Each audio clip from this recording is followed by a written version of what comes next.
We have all heard about encapsulation in object-oriented design, but what does it really mean? The classic object-oriented definition of encapsulation operates with two trays. First one of those is information hiding. The information hiding is probably one of the most misunderstood parts of encapsulation, or even one of the most misunderstood aspects of object-oriented design at all. And part of the reason for that, I believe, is because of the name. Information hiding as a name is not a particularly useful name because it has almost come to mean or to be synonymous for a lot of people with the idea that you can't expose class fields as public fields. So if you write Java code, you would expose data as getter and setter methods. I think part of this misconception is actually born from the name itself. What if instead of calling it information hiding, we call it implementation hiding?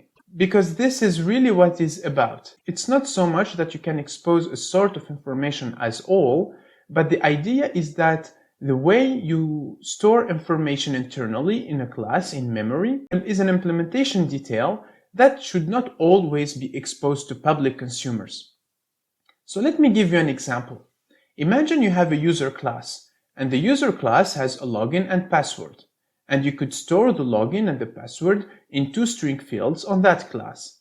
And you could expose that password, for example, as a property or a getter method. And also you can expose the assignment of that as a setter method or by property.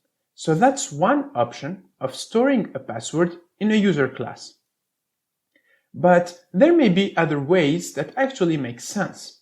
For example, it might be interesting to know the past history of the user's passwords. So instead of just storing a single string field as the current password, you might instead choose to store an array of strings or a list of strings with all the past passwords in that collection.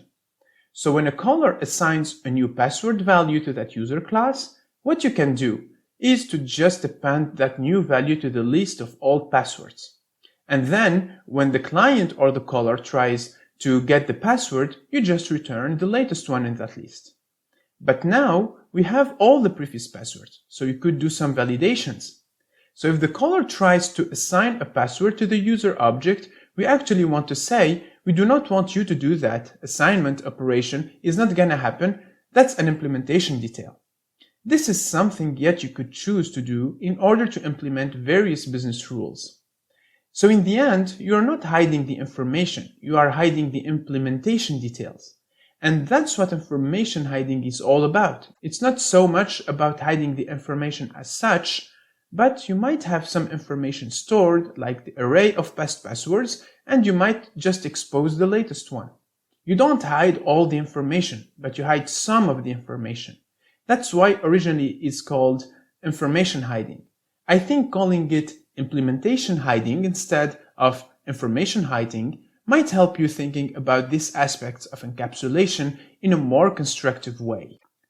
The other part of the encapsulation in the classical object-oriented definition is protection of invariants. Again, the language works against us here because maybe a lot of people do not really understand what an invariant is. You have maybe heard before in object-oriented design this concept of checking for preconditions and guarantee postconditions.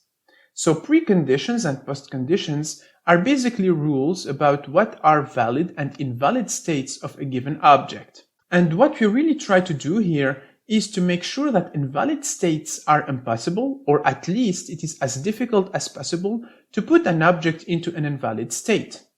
So it is very easy in object-oriented code to write classes in such a way that it is very easy also to accidentally put an object into an invalid state. But if you take a little bit of care, it is also possible to write classes in such a way that it is difficult to put an object in an invalid state. So pre and post conditions are also sometimes known as assertions. This concept was introduced by Bertrand Meyer back in the middle of the 80s. But the whole idea about programmatically adding preconditions checks and postconditions checks to the class itself is basically what protection of the invariants is all about. I hope you enjoyed this video. Don't forget to hit the bell for more interesting content, and thanks for watching.